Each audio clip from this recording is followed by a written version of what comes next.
쉬는 시간에 질문들이 많아가지고. 자, 어쨌든 간에 좋아요. 질문이 있다는 건 좋죠? 거리낌 없이, 시간을 좀 늦게 들어왔긴 했습니다만, 질문이 좀 많았습니다. 자, 얘기할까요? 또 우리, 152페이지, 교재 152페이지. 그래, 내용구조예요. 이제 우리 앞으로 이제 여러분들 특강 시간이 주어진다면, 그렇죠? 특강 시간이 주어지면 여러분들의 요구가 이제 많으면, 비문학도 이제 특강을 하게 될 거예요. 여러분들 요구가 많아지면, 그죠? 어떤 요구가 있을지 비문학을 먼저 해두려고 할지, 문학을 먼저 해두려고 할지, 문법을 할지 모르겠습니다만, 여러분들이 요구하는 것을 해줄 테니까. 그리고, 그렇다고 해서 각각의 하나하나가 다 요구하는 것을 할 수는 없죠. 그럼 과예가 돼버리죠. 그렇죠? 과예가 되니까 그러니까 그렇게는 할 수는 없을 거고, 이제 보편적으로 우리 일반 여러분들이 수업을 받고 있는 우리 학생들 가운데 어느 부분이 어렵다라고 하는 걸, 그것을 이제 정하면 거기에 대해서 설명해 주도록 하겠어요.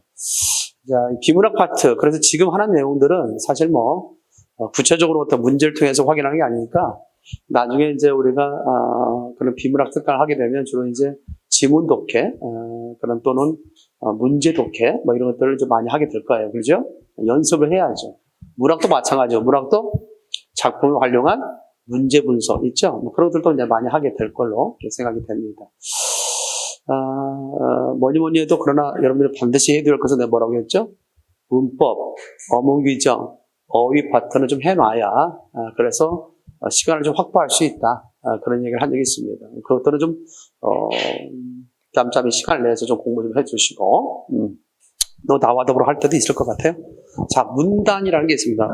우리는 이제 이렇게 되겠죠? 자, 우리 글을 쓸 때 이제 뭐가 필요해요? 글에 있어서 가장 기본 단위는 뭐죠? 글의 가장 기본 단위. 문장의 기본 단위라고 볼 수 있어요. 문장들이 모여서 뭘 만들죠? 그렇죠. 문단이 이루어지고, 문단들이 모여서 글이 이루어지죠. 그러니까 제일 먼저 우리는 뭘 알아야 돼? 단어를 아는 거예요. 단어, 어휘, 단어 있죠? 단어가 모여서 뭘 이루어요? 문장을 이루는 거죠. 문장이 모여서 뭘 이루어요? 단락을 이루고요. 단락이 모여서 뭐가 돼요? 글이 된다라고 얘기할 수 있는 거죠. 물론 이제 우리가 단어와 관련돼서는 시험 문제 나올 수 있는 것들에 대해서 얘기한 적이 있죠. 단어는 의미 파트, 의미, 단어의 의미가 뭐냐, 또는 관계가 뭐냐, 이런 식의 것이 일반적이죠. 그래서 반의적 관계인지, 대립적 관계인지, 그렇죠? 반의가 대립이라 볼 수 있겠죠. 그 다음에 또는 유의적 관계인지, 그렇죠. 포함 관계인지, 또 동의적 관계인지, 또는 있죠. 이런 것들이 이제 관계거든요. 관계를 묻는 문제라고 할 수 있겠습니다.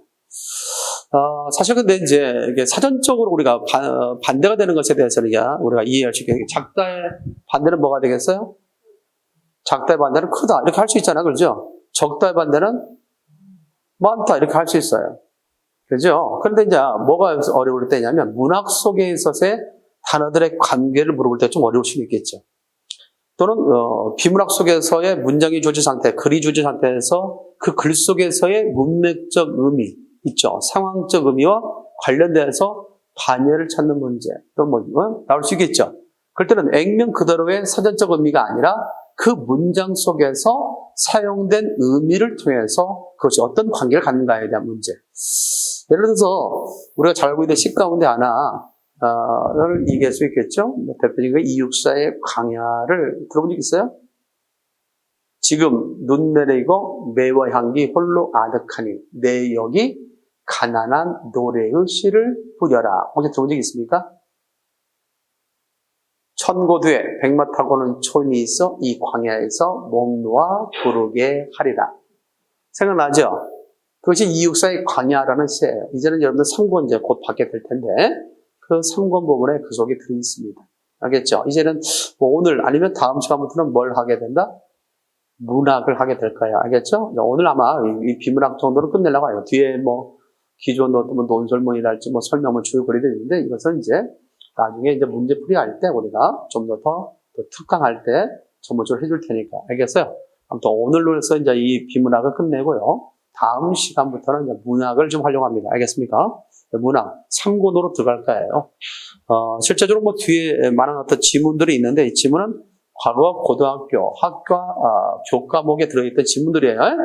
요즘에 대체적으로 여러분들에게 읽기 훈련을 시키려고 놓은 거지 그것을 해석해 주려고 놓은 건 아니야. 그리고 최근에 와서는 학교 교과 과정 속에 들어있는 내용이 지문이 안 나와요, 잘.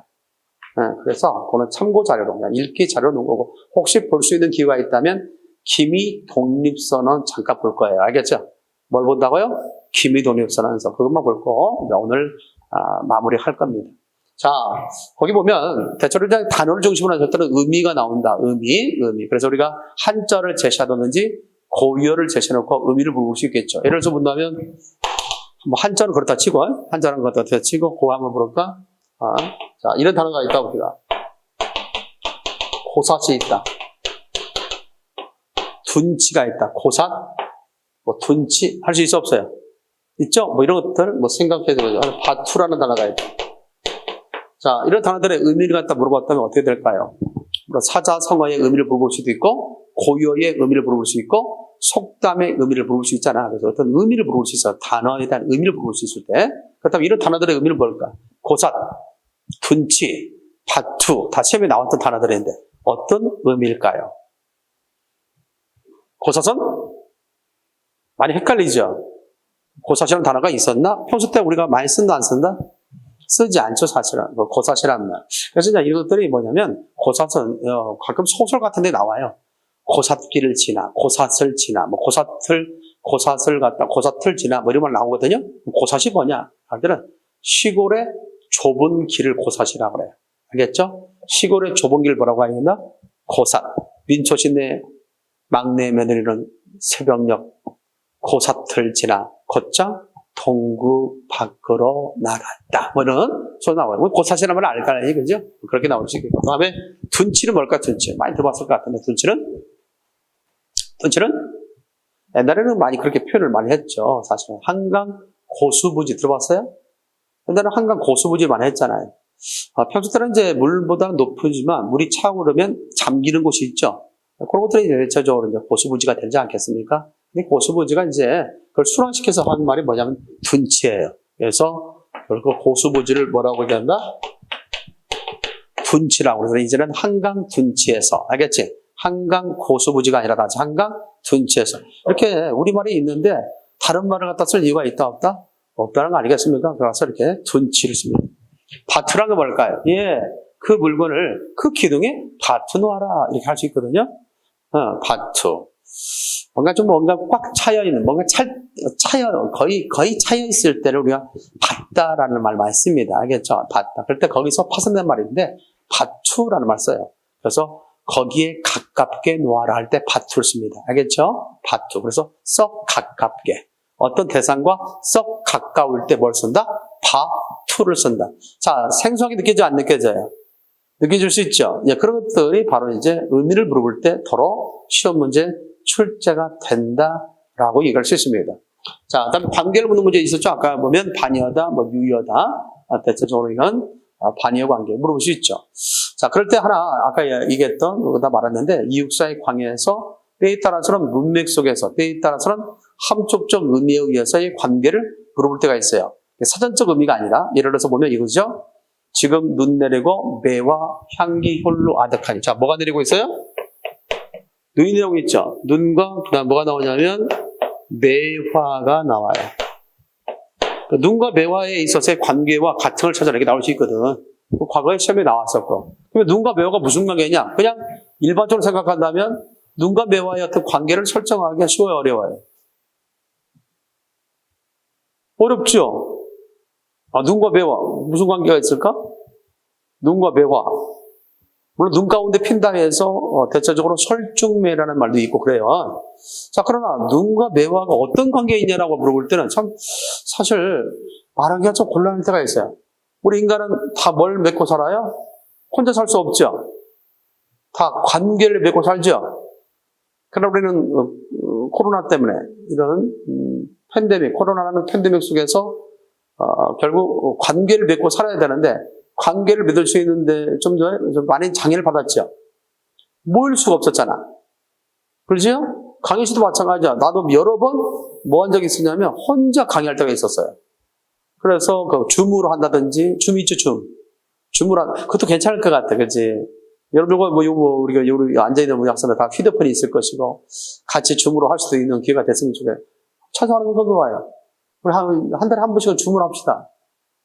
없나요? 근데 이제 촬영을 못 하게 되니까 어쩔 수 없이 현장에 나와서 수업을 해야 되는데, 내가 또 수업을 하게 되면 여러분들은 집에서 또 뭐 할 수 있어요? 아니면 독서실 같은 데서 줌으로 할 수도 있는 거고, 그렇죠? 그래서 나도 여러 번 그렇게 했어요. 대면 수업이 안 되니까. 수업을 안 할 수는 없고, 대면 수업이 안 되니까 그런 방법을 한 적이 있어요. 자, 그러다 보니까 좀 아쉬움이 있더라고요. 편한 점도 있습니다. 그렇죠? 때에 따라서 뭐 하는 모습? 그리고 여러분들 참 잘하고 잘 듣고 있는데, 가끔 하다 보면 수업하는 입장에서 감정이 발할 때가 있거든요. 나도 인간인지라. 막 수업하는데 딴짓한다든가, 수업하는데 존다든가, 그죠? 실컷 가르쳤는데 물어봤을 때 모른다든가 하면 나도 인간인지라 감정이 짜증이 생길 때 있다 없다? 있을 수 있겠죠. 그런데 줌으로 수업하니까 뭐예요? 그런 것이 없잖아요. 그렇지 않겠습니까? 그래서 물론 화면으로 보일 때도 있습니다. 막 딴짓하는 것도 보이는데, 그러나 이렇게 실강에서 보여주는 것보다 빈도수는 적으니까 그런 점에서는 상당히 도움이 되는 점이 있습니다. 근데 아쉬움은 뭐냐? 우리 인간은 무엇을 맺고 살아야 돼? 항상 관계를 맺고 살아야 돼. 줌으로 보여주는 영상 속에서의 관계를 맺기는 그러나 실강에서, 현장에서 맺는 관계보다는 훨씬 소홀해질 수밖에 없다. 그래서 우리 인간은 필연적으로 어떤 사람이다? 간이라는 인간. 이 간자가 사이간자예요.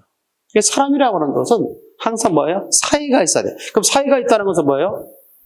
관계가 있다는 거예요. 분명히 사람이 있어야 사이가 있는 거죠. 그래서 가끔 우리가 뭐라고 그래요? 둘 간에 사이가 좋다라고 하죠. 사이가 좋다는 말만 써야 안 써요? 쓰죠? 그 사이가 뭐예요? 그만큼 가깝다는 얘기예요. 인간은 필연적으로 뭐하다? 사람과 사람의 무엇을 맺고 산다? 관계를 맺고 산다는 거예요. 그런데 이 코로나 팬데믹이라는 것은 뭐만 있게 했냐면 인만 있게 한 거예요. 인만. 사람만 있게 한 거지. 뭘 맺을 수 없어요? 관계를 맺을 수 없는 거지. 그것이 팬데믹이 가져왔던 그런 거예요. 옛날에는 막 시끌벅죠. 막 밥도 같이 먹고 막 그랬잖아요. 근데 어느 순간부터 사람 만나는 걸 경계했고, 가족 만나는 걸 경계했고, 그래서 이번에 풀어주니까 어떻게 돼? 추석날 엄청나게 차가 밀렸잖아. 그죠? 너도 나도 고향에 오는 사람들 많을 거예요. 이제는 더 이상 못 찾겠다. 3년 지나 못 찾겠다 해서 막 왔잖아요. 왜 그래요? 내재됐던 욕구. 관계를 맺어야 되는데, 그 관계, 처음에는 편했어요. 그죠? 편했다니까? 왜? 안 찾아와도 되고 말이지. 핑계대면 안 갈 수도 있고 하니까 편한 줄 알았어. 근데 살다 보니까 그게 아니다. 편함은 잠깐이에요. 알겠습니까? 알겠죠? 우리 인간의 본질, 우리 인간에 있어서의 본성은 숨길 수가 없다는 거지. 잠깐은 편할 수 있어. 혼자 있으면 잠깐은 편할 수 있어. 하지만 그게 안 된다는 거예요. 인간. 무슨 말 알겠죠? 그것을 좀 생각을 해둘 필요가 있겠다라고 하는 측면. 자, 그런 점에서 이제 우리가 생각할 수 있겠죠. 그래서 이제 그래서 어떤 사람이 이렇게 표현을 했어요. 우리 인간은 근원적으로 어떻게 표현한 사람도 있냐면 고독한 존재다라고 이렇게 말하는 사람도 있었어요. 그래서 정종섭의 섬이라는 섬. 그래서 때에 따라서 우리가 뭐 하니까 그렇게 사이를 두고 살다 보니까 또 뭐예요? 많은 상처도 있기도 하죠. 좋은 점만 있는 게 아니자. 그러다 보니까 혼자 있고 싶을 때 있다 없다? 있죠. 그래서 그 섬을 열망하기도 하는 거예요. 왜? 우리는 본시 관계를 맺고 살아가야 할 사람이기 때문에 때로는 한순간은 그런 관계에서 멀어져서 혼자 있기를 소원할 때가 있다. 그래서 우리는 섬을 열망하기도 하고 갈망하기도 한다. 그렇죠? 이미 우리가 섬 속에 있다면, 그렇지? 섬 속에 있다면 또 고독 가운데 있다면 우리가 무엇을 갈망할 필요 없어? 섬을 갈망할 필요가 없겠지. 내가 그것을 누리고 있지 않으니까 그런 것을 갈망하게 된다. 갈망이라는 것은 내가 지금 누리고 있는 것에 대한 것이 아니죠.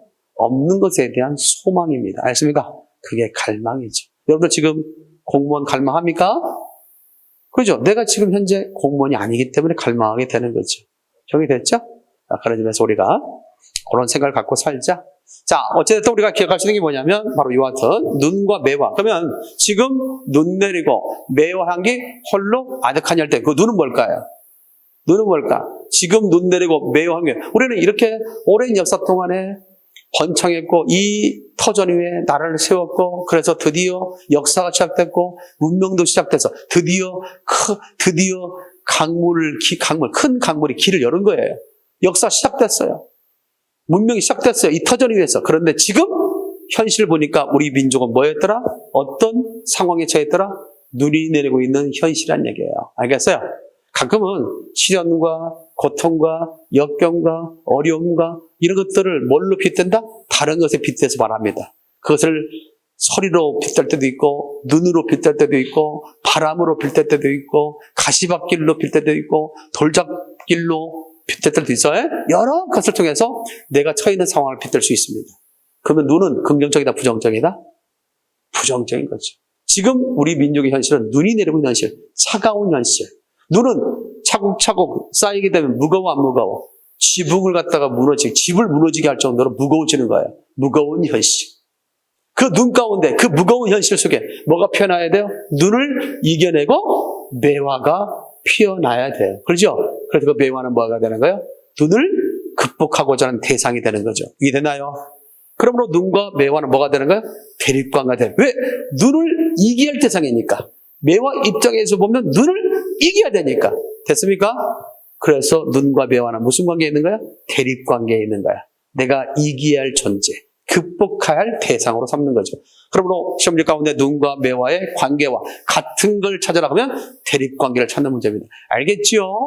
그런 식의 문제. 이것이 이제 뭐 단어와에 다른 관계에서 물어볼 수 있겠고요. 그 다음에 문장을 관해서 이제 나올 수 있다는 이제 문장을 통해서 문장은 대체적으로 이제 보면 여기서는 많이 나왔던 것이 올바른 문장 쓰기. 자, 우리는 앞에서 배웠어요, 안 배웠어요? 배웠죠? 올바른 문장 속에 올바른 나의 생각을, 올바른 문장을 통해서 전달할 수 있기 때문에 올바른 문장 쓰기에 대한 것들이 문장을 통해서 언급된 적이 있었다라고 하는 거겠습니다. 됐습니까? 이 정도는 뭐 가볍게 생각할 수 있어야겠죠. 자, 그다음에 여기서부터 여기 이제 글의 구조를 파악할 때는 적어도 글의 내용적 구조 있죠? 여기서 단락부터가 중요하다고 할 수 있습니다. 여러분의 시험은 주로 단락 중심으로 많이 나와요. 단락 가운데 전체 글은 시험에 나올 수 없겠죠. 시나 전체 글이 주어지지 소설이든 수필이든 다른 것들은 전체 글이 주어지지 않고 일부 글을 통해서 여러분들에게 묻고자 하는 말을 묻는다는 거예요. 그러므로 일반적인 어떤 소위 비문학도 대체적으로 전체 글이 나오는 것이 아니라 몇 개의 단락을 선정해서 그 단락 속에서 나오겠지. 그러면 필자가 어떤 글 속에서 단락을 설정할 때는 중요한 단락을 설정할까? 그렇지 않은 단락을 설정할까? 어떻게 보면 묻는 것이 의문이죠. 중요한 단락을 설정하겠지. 중요한 단락이라는 게 뭐냐면 적어도 글 쓰니까 무엇을 말하고자 하는가를 들어있는 단락을 갖다가 설정할 때 많다. 그래서 앞뒤. 그렇다면 글 쓰니까 무엇인가를 말하고자 할 때 그 무언가 말하고자 한 바가 담겨있는 단락. 이런 단락을 중심 단락이라고 하는 거야. 무슨 단락? 중심 단락. 그 중심 단락 속에는 뭐가 담겨있다? 글 쓰니까 말하고자 하는 바, 말하고자 하는 어떤 생각, 중심 의도. 이걸 뭐라고 한다? 주제라고 그래. 그러니까 그 중심 단락 속에는 뭐가 담겨있다? 주제가 담겨있는 거지. 그런 단락을 선정하는 거지. 전혀 뭐 의미 없는 단락, 뭐 그냥 없어도 단락, 이걸 선정하는 게 아니라 의미 있다고 생각하는 단락을 선정하고 그 의미 있는 단락을 뭐 해줘야 한다? 보충해줘야 되겠지. 그 의미 있는 단락을 의미 있게 만들기 위해서는 뭐가 필요해요? 거기서 옆에 주변의 사람들이 필요해요. 그렇죠? 나를 돋보게 하려면 뭐야? 나의 그런 아름다움을 돋보게 하려면 연예인이, 배우가, 아름다움이 있는 배우가 있어요. 근데 그 아름다움의 배우를 갖다가 돋보게 하려면 그 매니저가 어떻게 돼요? 그 아름다운 배우보다 좀 못해야지. 그래. 근데 어디 갈 때마다 그걸 도와주는 매니저가 더 주목받으면 될까, 안 될까? 안 됐겠지. 그렇지 않겠습니까? 그래서 어떻게 보면, 물론 그 나쁜 어떤 행위도 될 수 있죠. 나쁜 생각도 될 수 있는데, 예를 든다면 그런 얘기야. 꼭 그래서는 되지 않겠죠. 그렇죠? 그렇잖아. 배우가 예뻐야지. 배우를 도와주는 사람이 예쁘면 안 되잖아. 그런 거죠. 그러니까 중심 단락이 중요 내용이잖아. 그럼 그걸 돋보이기 위해서 뭐가 필요해? 주변 단락들이 필요하다. 그런 얘기야. 내 말 좀 이해되겠죠? 그렇게 해서 우리 생각하고, 그럼 단락이라는 건 어떻게 구성될까? 일단 단락. 이 단락이 중요합니다. 여기서부터 중요합니다. 단락부터가 중요해요. 단락을 다른 말로 뭐라고 해야 한다? 문단이라고 한다. 단락을 다른 말로 문단이라고 한다. 그래서 단락, 문단 이렇게 얘기할 수 있죠. 구조부터 얘기합니다. 자, 일단 단락의 구조와 관련돼서는 이렇게 됩니다. 단락의 구조. 단락의 구조는 대체적으로 중심 문장이 있고, 그 다음에 뒷받침 문장이 있다. 이렇게 설명할 수 있습니다. 이렇게 해서 중심 문장이 있고, 그 다음 뭐가 있다는 점? 뒷받침 문장이 있다라고 할 수 있죠. 주로 이제 중심 문장은 어떻게 구성되느냐? 대체로 이것은 일반적 진술, 중심 문장은 주로 일반적 진술 또는 포괄적 진술이라고 그래요. 일반적 진술이다, 포괄적 진술이다 이렇게 할 수 있습니다. 뒷받침 문장을 전체 포괄할 수 있는 말, 일반적 진술 또는 포괄적 진술로 된 게 바로 중심 문장이다라고 얘기할 수 있습니다. 알겠죠? 반면에 뒷받침 문장은 뭐냐? 이 중심 문장을 구체화시키는 문장이야. 그래서 구체적 진술의 문장. 구체적 진술이다 라고 얘기하는 거죠. 또 다른 말로 뭐냐면 특수적 진술이다 라고 얘기합니다. 구체적 진술 또는 특수적 진술이다.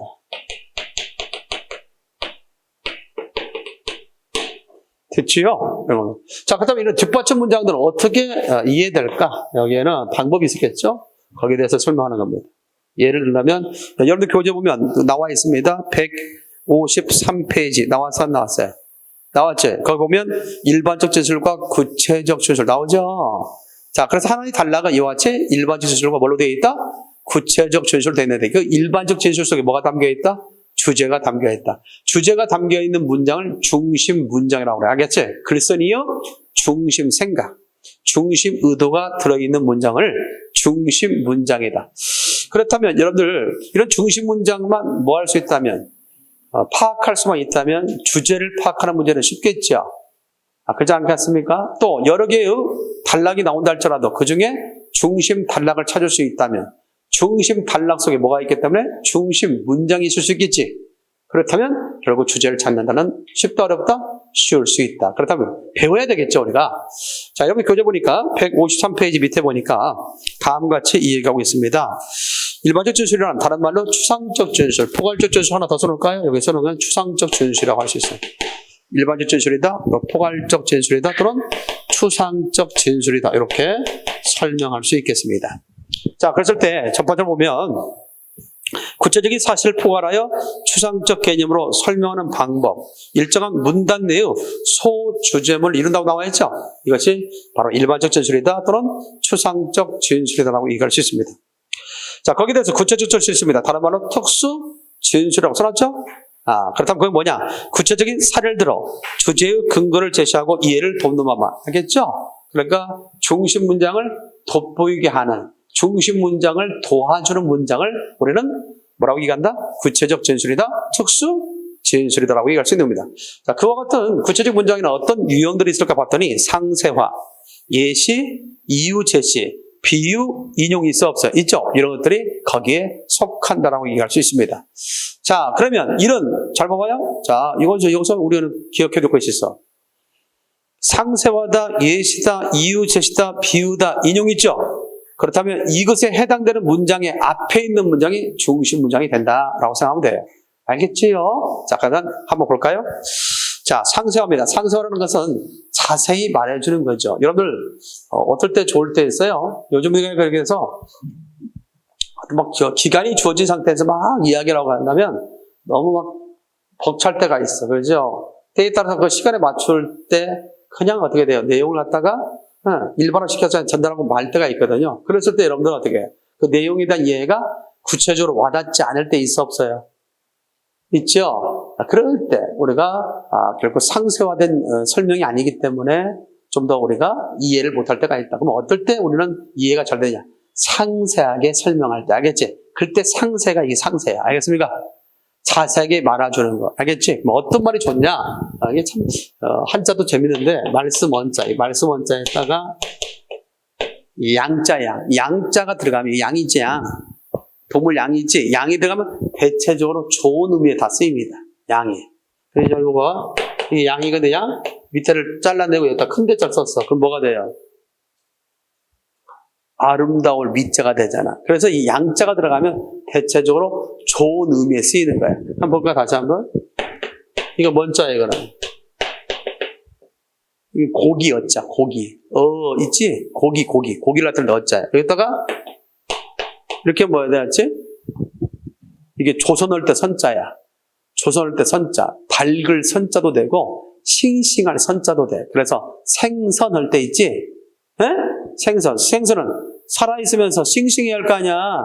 좀 살아있겠는데, 그냥 곧 죽을 것 같이 생겼는데 돼야 안 되지. 그러니까, 그때 쓰는 것이야. 조선할 때도 쓰는 것이고, 생선할 때도 쓰는 선. 그래서 이게 밝을 선자도 되고, 그 다음 뭐도 된다? 신선할 선자. 알겠지? 싱싱할 선자도 된다라고 얘기할 수 있죠. 그러니까, 양자가 들어가면 좋은 의미에 쓰이는 거잖아. 그래, 안 그래요? 하나만 더 줄까? 재미있는 한자. 이게 있어요. 양자지. 여기에 있어요, 여기. 여기 있어요, 이게. 이게 뭐냐면, 양자에다가, 여기에, 이렇게 있어요. 여기 이게 손숫자입니다. 손을 갖다 손 있죠? 손숫자. 그 다음에 여기다 뭐가 들어가냐면, 창과자예요, 창과자. 창이지, 창. 손에다 뭘 들고? 창을 들고 나가는데 뭐예요? 양자가 들어가 있잖아. 선하게 나가는 거야, 선하게. 착하게 나가는 거야. 그래서, 오를 이자야, 오를 이 있죠? 그래서 옳은 일을 한 사람 뭐라고 그래? 의인이라고 하잖아. 생각나? 그러니까 이 양자는 대체로 뭐가 들어가? 좋은 의미가 많이 들어가는 거야. 좋은. 그래서 이것도 어떨 때 좋아? 어떤 말이 좋아? 자세하게 말해줄 때가 좋은 거지. 그래서 자세할 상자가 된 거야. 알겠죠? 상세하다라고 얘기합니다. 자, 그래서 이와 같이 상세화를 볼까요? 구체적인 사례를 들거나 상세하게 풀어서 밝히는 거죠. 예를 들어서 구조는 형식이나 조직보다 포괄적인 개념이다. 구조는 구조에 대해 설명하고 있지. 구조는 뭐뭐다라고 할 수 있습니다. 구조는 형식이나 조직보다 포괄적인 개념이다라고 할 수 있습니다. 자, 좀 쉽게 말하면 나왔지, 밑줄자. 좀 쉽게 말하면 이게 뭐예요? 좀 더 쉽게 말한다. 좀 더 자세히 말하면 그런 뜻이야. 좀 더 쉽게 말한다. 좀 더 자세히 말하면. 그러므로 뭐예요? 앞에 여기는 구조에 대해서 설명하고 있지. 구조란 이런 것이다 라고 설명해놓고 일반적 주시해놓고 그걸 좀 더 쉽게 자세하게 설명하기 위해서 그 밑에 문장을 갖다 제시하고 있다는 거죠. 정리됐나요? 그러면 이 문장, 이 단락이죠. 이 단락은 어떻게 구조가 된 거야? 일반적인 문장과 뒷받침 문장이 어떤 관계에 있는 거야? 주지와 상세와의 관계에 있다라고 하는 거죠. 알겠어요? 문장과 문장의 관계를 갖다 따질 때 뭐라고 한다? 두 문장이 있죠. 첫 번째 문장과 좀 쉽게 말한다 이하 문장이 있지. 그 두 문장의 관계는 무슨 관계? 주지와 상세와의 관계에 있다라고 할 수 있는 거죠. 됐습니까? 그래서 이 주지가 뭐가 되는 거예요? 주장하고자 하는 바를 주지라고 그래. 따라서 주장하고자 하는 바, 작가가 말하고자 하는 내용이 들어있는 문장, 이런 문장을 중심 문장이라고 한다. 됐습니까? 이렇게 하면 뒤로 넘겨봐요. 예시도 있죠. 아까 설명 방법 가운데 정태적 설명 방법 가운데 예시를 말해줬음에도 불구하고 설명하지 않았던 이유는 너무 쉽기 때문에 예를 들어 설명하는 것이 예시죠. 그렇죠? 아까 또 묘사를 갖다 잠깐 설명하지 않은 경우도 있는데 묘사라는 것은 지난번에 잠깐 얘기했지. 그래 뭐에서? 진술 방식에서 얘기 아니겠지. 그래서 어떤 대상을 자세하게 표현할 때, 구체적으로 표현할 때 우리 뭘 쓴다?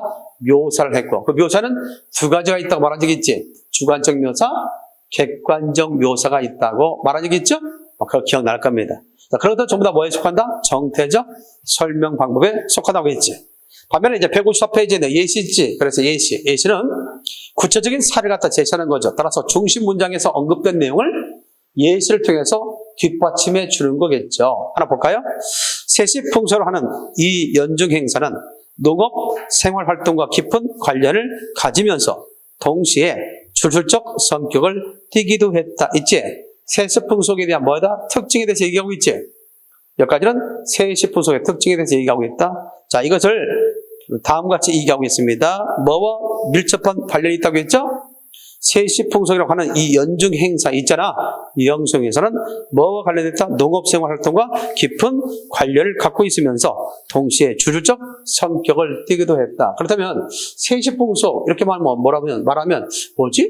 고개를 갸우뚱할 수 있잖아. 세시풍속이라는 연중 행사가 뭐가 있을까? 갸우뚱할 수 있잖아. 모르는 사람은 뭡니까? 이것이 온전히 다 내가 이해를 못했다고 생각할 수 있겠지. 그래서 그것을 방지하기 위해서 뒷받침 문장을 설정해서 세시풍속에는 이런 것들이 있다는 걸 보여주고 있는 거야. 예를 들어서 부여의 연고, 애의 문천, 고구려의 동맹, 사면의 농경, 의뢰 있어 없어요? 있죠? 이것들 바라보냐면 대표적인 세시 풍속이라는 거예요. 이해됐나요? 자, 그렇게 해서 예를 들어서 보여주겠다. 예시. 이렇게 되는 거죠. 따라서 이 글에 결국 중심 단락과 뒷받침 단락의 관계는 어떻게 된다? 주지와 예시 단락이 된다라고 얘기할 수 있죠. 여기까지 이해됐습니까? 참고해요. 다음 세 번째 봅시다. 이유 제시. 자, 대체적으로 뒷받침 문장이 이유 제시를 통해서 앞에 중심 문장을 뒷받침해 줄 수가 있다. 봅시다. 나는 매화를 볼 때마다 항상 말할 수 없이 놀라운 감정이 붙들린다. 자, 그렇다면 나는 매화를 볼 때마다 놀라운 감정이 붙들려요. 그죠? 한마디로 말해서 놀라운 감정이 붙들린다는 것은 뭐야? 경탄한다는 거예요. 알겠지? 감탄한다는 거야. 그럼 왜 매화를 볼 때 이렇게 경탄할까? 감탄할까? 그럼 어떤 이유일까? 그래서 이유 제시한 겁니다. 볼까요? 왜냐하면, 밑줄 자, 왜냐하면. 이게 바로 이유 제시죠. 왜냐하면, 이유 제시를 통해서 내가 왜 매화를 볼 때마다 그런 놀라운 감정이 붙들리는지, 왜 경탄하는지, 거기에 대해서 이유를 제시하고 있다 볼 수 있는 거죠. 볼까요? 첫째로, 그것은 추위를 타지 않고 구태여. 이 구태여를 또 조심해야 돼. 구태어가 아니라 구태여가 맞는 표현이야. 구태여. 구태여, 한풍을 택해서 피기 때문이요. 둘째로, 그것은 그럼으로써 초지상적인, 비현세적인. 왜 초지상적일까요? 왜 초지상적이 될까요? 생각해봐요, 여러분들. 겨울 눈이 옵니다. 거기 보면 추위죠. 추위 때는 모든 식물들이 잘 자랄 수 있어 없어요? 없죠. 다 죽은 상태고 땅 속에 웅크리고 있어야 할 때잖아. 그런데 이 사람은 이거는 그렇지 않죠. 지상에서 이루어지는 정상적인 그런 어떤 생태가 아니죠? 그런 가운데도 피어나고 있잖아요. 그러니까 초지상적인 것이 되는 거예요. 여기서 초지상적인 의미는 지상의 그런 시간 타임에, 또 지상에 일반적으로 흐르는 그런 보편적인 것에 좌우되지 않는, 지배되지 않는, 초라는, 초지상적, 그렇게 얘기하는 겁니다. 됐나요? 여기까지 이해됐죠? 초지상적 그거예요. 초지상적인, 비현세적인 인상. 그렇죠? 그러다 보니까 어떻게 신기할 정도죠. 신비롭죠. 우리가 일반적으로 어떤 상식을 벗어난 것 같잖아. 추위가 오고 추워지면 모든 것 다 시들고 없어지고 죽어져야 되는데 그렇지 않잖아요. 그리고 너무 신비한 거예요. 그것이 바로 현세적이지 않다는 말이 신비롭다는 뜻입니다. 정리됐나요? 그렇게 문맥적 의미를 파악하는 겁니다. 됐나요? 초지상적이다. 비현세적인 인상을 내 마음속에 던져주기 때문이다. 그래서 나는 매화를 볼 때마다 감탄하게 되고 경탄하게 된다. 이유 제시를 통해서 매화에 감탄하는 이유를 설명하고 있죠. 자, 그렇다면 이것이 뭐예요? 나는 매화를 볼 때마다 감탄한다 이거지? 경탄한다. 이게 주지요. 왜 그래? 물어봤을 때 거기에 대한 이유 제시를 설명하고 있다. 그래서 주지와 이유 제시를 통해서 결국 단락과 단락의 문장과 문장의 관계가 이어질 수 있다. 됐습니까? 여기까지 설명됐습니다. 자, 비유입니다. 자, 중심 문장에 대해서 비유를 들어서 뒷받침해 줄 때도 있다는 거죠. 한번 볼까요? 표현하는 대상이나 내용을 독자가 알기 쉬운 다른 대상이나 내용에 비해 견주어 보다 참신하고 구체적으로 표현하는 것. 우리는 앞서 뭘 얘기한 적이 있어? 글의 설명 방식 가운데 유추 얘기한 적이 있지? 유추와 흡사하다라고 생각하면 돼요. 됐습니까? 하나 볼까? 문학은 어떤 목적지에 도달하기 위해 할 수 없이 거래하는 재미없는 여로가 아니라 그 안에 즐거이 안주하는 주택인 것이다. 이거는 역전되어 있어요. 어떻게 역전되어 있냐면 오히려 뒷받침 문장에 대해서 비유한 것이 앞에 있죠. 문학을 뭐에 빗댔다? 주택에 빗댔잖아요. 그런 거래요. 빗댔죠? 그리고 그 문학은 그 자체의 존재를 가지는 것이요 다른 것을 대변하기 위해 있는 것이 아니다 라고 되어 있죠. 이게 1번 주죠. 문학은 그 자체가 독립적인 의미를 갖고 있어요. 다른 것에 대체될 수 있는 게 아니에요. 그 안에서 모든 걸 해결할 수 있다고 얘기하고 있어요. 그걸 설명하기 위해서 뭔가 추상적이야. 너무나 일반적이야. 그런 거래요. 언뜻 머릿속에 잘 안 들리죠. 구체적으로 안 들리죠. 그렇잖아. 추상적의 반대 구체적이잖아. 그러니까 문학은 모든 것을 다 해결할 수 있어. 모든 것이 들어있어. 그럼 언뜻 내 머릿속에 그것이 구체적으로 안 들리죠. 그렇게 안 들으니까 추상적 준수라고 하는 거야. 그럼 그걸 뭐래? 비유를 통해서 구체적으로 말해주는 거지. 문학은 말이야, 뭐가 같은 거야? 주택과 같은 거야. 모든 시설이 갖춰진 주택이야. 그러니까 모든 시설이 다 갖춰졌기 때문에, 그래서 가끔 우리가 뭐 재난이 있다든가, 어려운 상황이 발생하게 되면, 모든 시설에 갖추어진 지하 벙커가 있다고 하죠. 그래서 대체적으로 뭐 미국도 있고 뭐 다른 나라도 있는데 우리나라도 뭐 도로 지하 벙커 있다고 하잖아. 그래서 그 안에서 한 달 아니면 수개월을 버틸 수 있는 모든 시설, 자가 발전도 이루어지고 식량도 갖춰져 있고 식수도 되고 그래서 혹여나 핵포탄이 서울 바다에 떨어져도 살 수 있는. 자, 그것은 뭐야? 나라가 돈을 들여서 만들어 놨겠지. 근데 개인은 그런 것들을 잘 만들 수 있을까? 엄청난 돈이 들잖아. 그런데 때로는 재벌들도 그 집에 그것을 마련했다는 거지. 핵 공격이 되더라도 무사할 수 있는 모든 시설이 갖춰져서 적어도 거기서 수개월, 짧게는 1개월, 길게는 수개월, 아니면 평생은 될지 안 되겠죠. 그렇죠? 한 수십 년을 살 수 있는 그런 공간을 마련해 놨다라고 하는 거죠. 자, 그걸 뭘 들은 거예요? 아, 그렇게 설명하니까, 아, 그래. 문학에는 모든 것이 다 담겨 있는 거야. 문학 자체에서 모든 걸 이해할 수 있는 거야. 해결할 수 있는 거야. 문학의 외적인 요소를 고려하지 않아도 되는 거야. 문학 속에 모든 의미가 담겨 있다고. 그러면서 나중에 문학 배울 때 한번 얘기할 거야. 문학의 이해 관점이 얘기할 때. 문학은 모든 것이 다 들어있는 거야. 그래서 작가를 고려하지 않더라도 문학이 나왔던 그 시대적 배경을 고려하지 않더라도 또 문학 작품을 읽었던 독자를 고려하지 않더라도 문학 자체는 그 나름대로의 독립적 의미가 있는 거야. 온통 이해가 안 돼. 봐봐. 다시 설명해 줄게. 문학은 모든 시설이 갖춰진 주택과 같은 거야. 주택 봐라. 모든 시설이 갖춰있기 때문에 어떻게 돼? 밖에 나가서 구할 필요 없어. 물 구하러 갈 필요도 없는 거야. 그 안에 다 있는 거야. 먹을 거? 그 안에 다 있는 거야. 오, 다 갖춰져 있어. 그와 같은 거야, 문학은. 이라고 돼요. 그러니까 그렇게 비유적으로 설명해 주니까 좀 선뜻 이해가 됩니까? 안 됩니까? 되지요? 이것을 우리는 뭐라고 한다? 비유를 통한 구체적 진술하다라고 얘기하는 거죠. 따라서 짜임은 어떻게 될까? 여기는 역전되어 있죠. 비유와 주지가 되어 있죠. 주지와 비유가 아니라 비유와 주지가 되어 있죠. 먼저 비유를 들고 그걸 통해서 주지, 다시 한번 내 이야기를 하고 있다는 거죠. 정리됐나요? 아마 이 글은 처음에 주지를 얘기하고 비유를 들고 다시 한번 확인할 수 있는 그런 글이었는데 앞에 일반적인 주제를 뺀 걸로 봅니다. 알겠습니까? 내가 생각할 때는 이렇게 볼 수 있는 거죠. 자, 제가 이해됐습니까? 하나만 더 합시다. 중심 문장에 대해서 뭘 통해서 구체화할 수 있다? 인용을 통해서. 그래서 격언이나 말또는 책에서 한두 구조를 따다가 내용을 그대로 살리는 표현이 있죠? 이것을 인용이라고 하죠. 옛말에 하루로 책을 읽지 않으면 입속에 가시가 돋친다.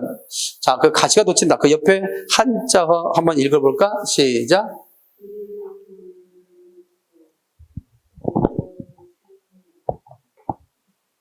이를 부독서. 이때 불로 읽지 않고 그때는 디귿이나 지읒 앞에서는 부로 읽어. 그러니까 이를 부독서라고 읽어. 이를 부독서. 구중생. 형극이다. 가시형자, 가시극자 해서 형극. 자, 이를 부독서. 구중생 형극이다. 이렇게 읽으면 돼. 자, 이건 누가 했느냐? 누가 말했을까? 이거는 옥중에서 안중근. 알죠? 여러분들, 안중근. 아주 위대한 사람 아니겠어요? 우리 민족에. 그래서 이 안중근이 말한 내용이 이를 부독서 구중생 형극이란 말을 하게 된 거예요. 결국 책을 읽는다는 것은 뭘 하는 거고? 알을 갖게 되는 것이고, 알미 많아야 뭐 할 수 있어요? 우리가 몰랐기 때문에, 무지했기 때문에 일본에 당한 거 아니겠습니까? 그러니까 우리가 뭐 해야 돼? 그들에게 다시는 당하지 않으려면 뭘로 무장해야 되겠어? 우리가 좀 알아야 되겠다. 그럼 알기 위해서 그 알미라고 하는 것, 지식이라는 곳에 복을 볼 수 있는 게 뭐다? 책이라는 것이다. 책을 읽어라. 라고 당부한 겁니다. 읽어야 된다. 우리도 알아야 된다. 무지하면 당한다. 라는 얘기예요. 그죠? 그런 점에서 다음같이 그래서 이 알미라고 하는 것, 학문에 대한 것, 글이라고 하는 것, 책이라는 것의 실용성을 얘기하고 있는 내용이거든요. 사람이 하루라도 책을 읽지 않으면 뭐가 되겠나? 가시가 생기는. 근데 가시가 생기는 것에 문제가 되는 게 아니라 윤리적인 것에만 문제가 되는 게 아니라 말을 사람이 뭐 하지 않으면 책을 읽지 않으면 가시가 생긴다는 말은 혀에 가시가 있다는 말. 혀에 가시가 있으면 어떻게 될까요? 안 되는 거죠, 사실은. 그럼 입에 가시가 돋친다는 건 무슨 말이냐면 사람이 거칠게 말하게 된다는 얘기입니다. 알겠죠?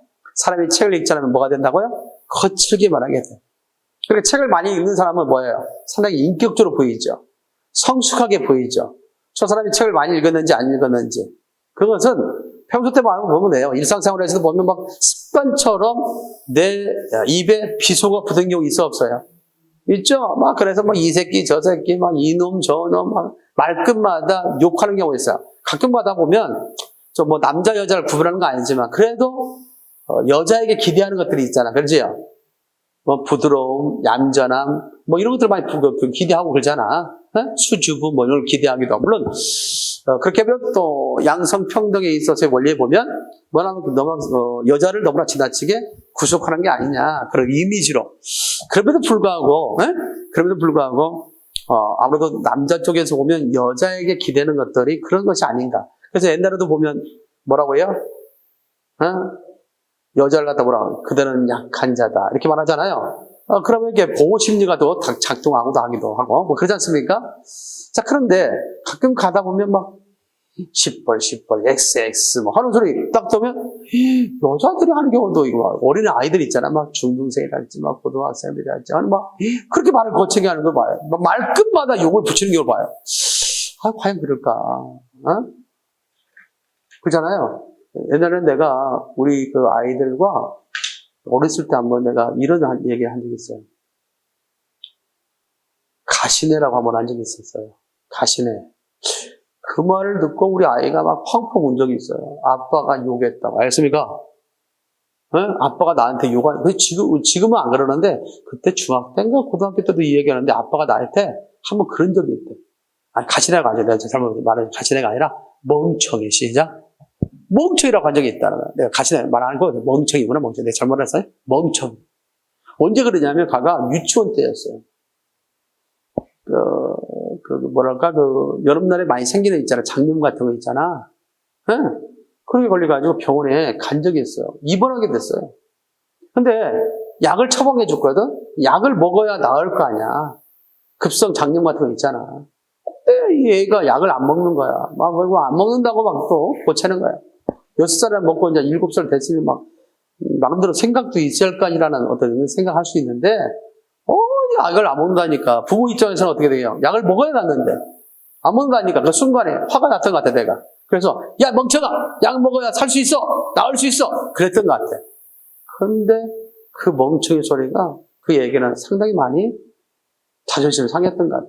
그동안에 똑똑하다, 뭐다, 유치원 다닐 때 똑똑하다, 이런 말 많이 들었는데, 아빠 때 내가 선생님 때도 한 번도 안 들었던 멍청이 소리를 들었다고. 그렇게 생각했던 것 같아. 나는 잊어버렸어요. 그 말을 하고 나서. 그런데 언젠가 중학교 때인가 고등학교 때인가 아빠가 나한테 욕한 적이 있다고. 뭐라고 이렇게 멍청이라고 했다고. 나는 잊어버렸어요. 근데 그것을 말해주니까 내가 멍청이라고? 아, 그래. 그때 그렇게 했는가 보다라고 생각하지. 그래요. 그럴 정도로 욕을 안 하고 살았는데, 누군가에. 그래서 우리 애들도 욕을 안 하는데, 가끔 이렇게 보면, 남자들이라고 해서 욕해서 된다는 건 아니에요. 그런 점에서 우리가 좀 말을 순할 필요는 분명히 있지 않겠느냐. 물론 그것도 하나의 의사소통의 도구로서 요즘에 욕이 난무하는, 그렇잖아요. 상황이 어렵고 환경이 어려우니까 자꾸 욕도 나오고 그럴 수 있는 세상이 됐지만은, 그래도 그것을, 누군가는, 그겠죠. 그 사람의 인격의 척도로 기준을 가지고 본다는 것.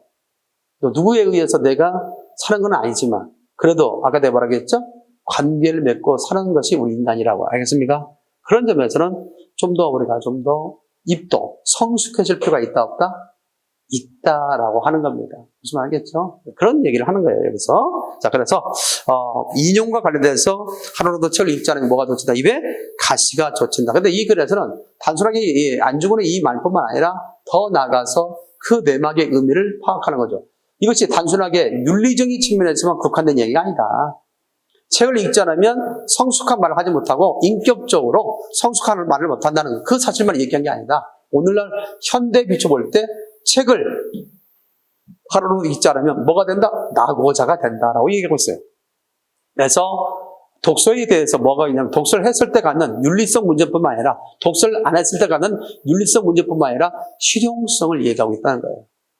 마찬가지죠. 여러분들도 합격하려면 뭐 해야 돼요? 이 책을 읽는다고 해서 윤리적으로 성숙해집니까? 인격적으로 성숙해집니까? 그게 아니죠. 그렇지 않습니까?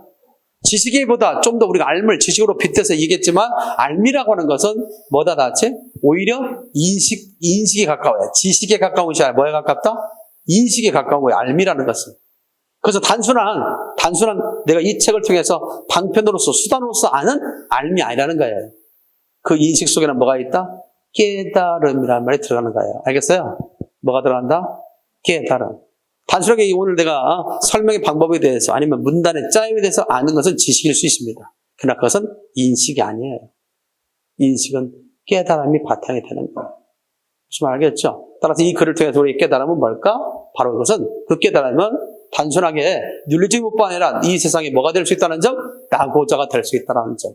나고자가 된다는 말은 뭐냐면 이 세상에 발맞춰 나가지 못하는 사람이 될 수 있다고 하는 거야.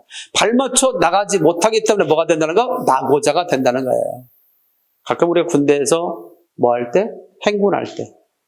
발맞춰 나가지 못하면 뭐가 되는 거야? 나고가 되거든요. 그러면 내 목표하는 점을 갈 수 있어 없어요? 없어요. 우리는 살아나갈 때 적어도 이 시대에 살아나갈 때 우리 뭐 해야 돼? 발맞춰 나갈 수 있는 사람은 돼야 돼. 발맞춰 나가지 않고 미리 가는 사람이 있습니다. 앞을 내다보고 미리 간 사람이 있어요. 실제 몸은 갈 수 없어요. 현실에 매여 있지만 미래를 내다보는 사람이 있어요. 그게 선각자요. 선각자, 선구자가 되는 거예요. 무슨 말 알겠습니까? 미래를 개척해 나가는 사람. 미래를 보는 사람. 그럼 미래를 보는 사람 있다면 뭘 알 수 있는 거예요? 현재 자기 위치를 정확하게 아는 사람이겠죠. 그래야 미래에 나의 모습을 꿈꿀 수 있는 거 아니겠습니까? 그런 것들도 상당히 중요 포인트가 된다. 자, 지금까지 중심 문장에 대해서 뭐가 있다지? 뒷받침 문장. 그래서 일반적 준술, 포괄적 준술에 대해서 구체적 준술, 특수적 준술이 된다는 거. 여기는 여러 가지가 있죠? 뭐 상세화도 있고요. 뭐도 있었어요, 다 같이? 비유도 있고요. 뭐 이유 제시도 있고요. 뭐 예시도 있고요. 또 뭐가 있었어요? 뭐 인용도 있고요. 많이 있었죠? 이런 것들 다 구체적 전술의 문장에 해당된다라고 얘기할 수 있습니다. 여기까지 됐습니까? 정말 되겠고. 그 다음에 이제 구조가 있는데 여기 하나 더 배울 것이 있습니다. 지워도 되겠습니까?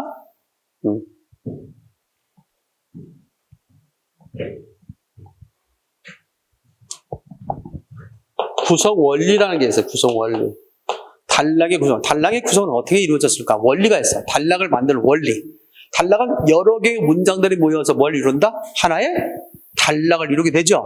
그러다 보니까 그 단락의 문장들의 구성이 원리가 있어. 어떻게 짜여지는가? 그런 원리가 있어요. 원리. 거기는 크게 세 가지가 있습니다. 몇 가지가 있다? 세 가지. 여러분들 교재 보면 나와 있을 것 같아. 앞으로 가봐. 153페이지. 152페이지구나. 152페이지 보면 그 위에 뒷받침 문장이 있죠? 거기에 원리가 나와요. 그러니까 첫 번째, 우리가 순서가 좀 바뀌더라도 이해하길 바랍니다. 설명을 돕기 위해서 도와주는 거니까. 통일성, 완결성, 일관성이 밑줄 짜. 통일성, 완결성, 일관성. 이것을 통완일. 외울 때 통완일. 통완일이 됩니다. 그래서 통일성이 있다. 그 다음에 완결성이 있다. 그 다음 뭐가 있어요? 다시? 일관성이 있죠. 이것을 통완이라고 해요. 자, 단락은 뭐과 뭘로 구성되어 있다고 했지? 중심 문장과 뒷받침 문장으로 구성되어 있다고 했지? 다시 한번 통일성은 뭐다 시작? 중심 문장과 뒷받침 문장 구성되어 있는 게 단락이라고 했지? 그것이 뭘로 통일될 때? 하나의 주제로 통합될 때를 무슨 성이 나온다? 통일성이라고 얘기합니다. 됐나요? 그걸 알아둬. 통일성. 그래서 가끔 뭐가 나와? 다음 중 주어진 단락 가운데, 글 가운데 통일성에 유배되는 걸 찾으러 나올 수 있지? 그럼 뭐예요? 주제에 어긋난 걸 찾는 문제예요. 자, 우리 선생님이 다 나오겠지만 통일성에 유배된 거 한번 볼까요? 교재 153페이지. 통일성에 결여 나와 뭐 어떤 문장이 통일성에 결여되느냐? 그것은 중심 문장이 아니라 주제 있죠? 주제에 벗어나는 내용이 들어있으면 통일성이 유배된 거겠지. 한번 볼까요? 사람들은 대개 수학 과목이 어렵다고 한다. 하지만 나는 수학 시간이 재밌다. 밀자. 나는 수학 시간이 재밌어요. 나는 수학 시간이 재밌다. 바로 수업을 재밌게 진행하시는 수학 선생님 덕분이다. 국어 선생님 바꾸려다가 너무나 속보일 것 같아서 수학 선생님을 그대로 놓았습니다만은 수학 선생님은 유머로 딱딱한 수학 시간을 웃음바다를 만들고 한다. 왜 수학 시간 재밌는가에 대한 설명하고 있어요? 없어요? 있죠? 계속해서 수학 시간 나는 재밌다. 왜 재밌어? 이유를 제시하고 있습니다. 조리는 5시간에 뜬금없이 외국 수학예를 가져가요. 분위기를 부드럽게 만들어 어려운 수학 문제를 쉽게 설명한 적도 있다. 그래서 우리 학교에서 수학 선생님은 인기가 시들 줄 모른다. 그리고 참가자, 그리고 자, 수학 선생님의 아들이 수학을 굉장히 잘한다는 소문이 있다. 밑줄자. 거기 디귿의 밑줄자. 자, 앞에서는 뭐다? 수학 시간에 재밌다는 사실을 얘기하고 그 이유에 대해서 이야기하고 있죠. 근데 갑자기 수학 선생의 아들이 수학을 잘한다는 화제가 바뀌었죠. 따라서 주제에 어긋나는 전혀 도움이 될 수 없는 그런 어떤 뭐랄까요? 이물질이 들어가 있죠. 이걸 빼야 한다는 거죠. 그래서 시험 문제 가운데 이 부분에서 이 제시한 상태에서 다음 중에서 이 글을 비판하는 것 중 올바른 것은 그러면 아하 주제에 어긋나는 내용이 들어있다. 이게 답이겠죠. 통일성에 유배되는 문장이 들어있다. 이게 답이겠죠. 그러면 또한 기억, 니은, 틱을 이해를 해놓고 뭐라고 부를 수 있어? 다음 중 삭제해야 될 것. 글의 흐름으로 볼 때 다음 중 삭제해야 할 걸 찾아라. 그러면 일부를 찾아야 되겠지. 이거는 수학생이 재밌다는 것과는 상관이 없는 내용이기 때문에. 됐나요? 이런 식으로. 그래서 통일성에 유배된다 또는 주제에 어긋난다 라는 것을 이해할 수 있는 거죠. 여기까지 이해됐습니까? 완결성입니다. 무슨 성 나왔지? 완결성. 자, 완결성이라는 것은 이런 것들을 완결성이라고 할 수 있습니다. 네? 대체로 이해할 수 있죠? 완결성이라는 거. 간단히 말한다면 어떻게 될까요? 이렇게 되겠죠. 중심 문장에서 언급한 사실을 뒷받침 문장을 통해서 완전히 설명해야 된다는 것이 무슨 성이다 나왔지? 완결성이다라고 이해할 수 있습니다. 자, 뭐에서 언급한 사실을 중심 문장에서 이런 내용을 이야기하겠다 말했는데 뒷받침 문장을 통해서 그것이 설명이 안 되면 고개를 갸우뚱할 때 있을 거 아니야. 하나 예를 봅시다. 완결성이 결여된 예를 보겠습니다. 자, 준비됐습니까? 자, 교재 몇 페이지? 153페이지. 완결성에 결여된 문장을 한번 보겠습니다. 자, 백인의 문명이 감각의 문명인 반면 황인의 문명은 초감각의 문명이다. 백인과 황인의 자연에 대한 수용 태세의 차이에서 비롯한 두 문명이 이와 같은 질적 차이. 자, 그렇다면 백인 문명과 황인 문명의 결국 질적 차이, 자연을 갖다 바라보는 그런 관점에 있어서 질적 차이는 어디서 기인될 것인가? 라고 할 수 있죠. 자, 앞에서 뭐라고 했어? 백인 문명은 감각의 문명이고 황인의 문명은 초감각의 문명이라고 했지. 자연을 바라보는 데 있어서 그 관점이 다르죠. 그렇다면 그 관점은 어디서 기인될 것인가? 자, 볼까요? 두 문명에 이러한 기인됐다는 걸 설명하는 거죠. 그런 면에서 다음과 같이 얘기하고 있습니다. 두 문명이 각각 상반된 득과 실을 각오했다. 뭐에 따라서 여기는 본격적으로 얘기하고 있는 격은에 황인 문명에 있어서의 감각적 문명과 말 잘못했지. 백인 문명의 감각적인 것과 그다음에 황인 문명의 초감각적인 그러한 그런 문명 됐죠? 자, 이것은 질적 차이가 있다. 이 질적 차이에 따라서 뭐가 있다는 거지? 득과 실이 있다는 거지. 여기서는 본격적으로 얘기하고자 하는 것은 득과 실이 아니라 백인 문명의 득과 실, 황인 문명의 득과 실에 대해서 얘기하고자 하는 거지. 즉 감각 문명이 가까운 감각의 문명이 가져온 득과 실과 황인의 초감각의 문명이 가져온 득과 실이 있겠지. 자, 그러면서 다음과 같이 얘기하고 있습니다. 과학과 부와 편리와 생활 환경과 본능의 충족을 얻었다. 자연과 대립하고 이것을 정복의 대상으로 삼은 백인은 과학과 부와 편리와 생활 환경과 본능의 충족을 얻었다 했지. 이게 득이지. 그 다음에 그 뒤에 그 반면 대우주의 밑바닥에 흐르고 있는 무한의 세계를 잃었다. 이 실이지. 백인 문명에 뭐가 있어요? 감각 문명의 득과 실은 있지. 그럼 그 다음에 어떤 내용이 이어져야 돼? 황인 문명의 득과 실이 있어야 되겠지. 근데 없잖아. 그러므로 중심 문장에 대해서 뒷받침 문장이 완전히 다 설명하지 못했지. 이럴 때를 완결성에 유배됐다라고 얘기하는 거야. 됐습니까? 그래서 완결성은 넘쳐도 안 돼요. 다시 말해서 두 가지 사실만 이야기하겠다 했는데 세 가지를 얘기하면 안 돼요. 알겠습니까? 또 세 가지 사실을 이야기한다고 했는데 두 가지만 얘기하면 안 돼요. 이것 때 완결성에 유배됐다고 얘기하는 겁니다. 됐습니까?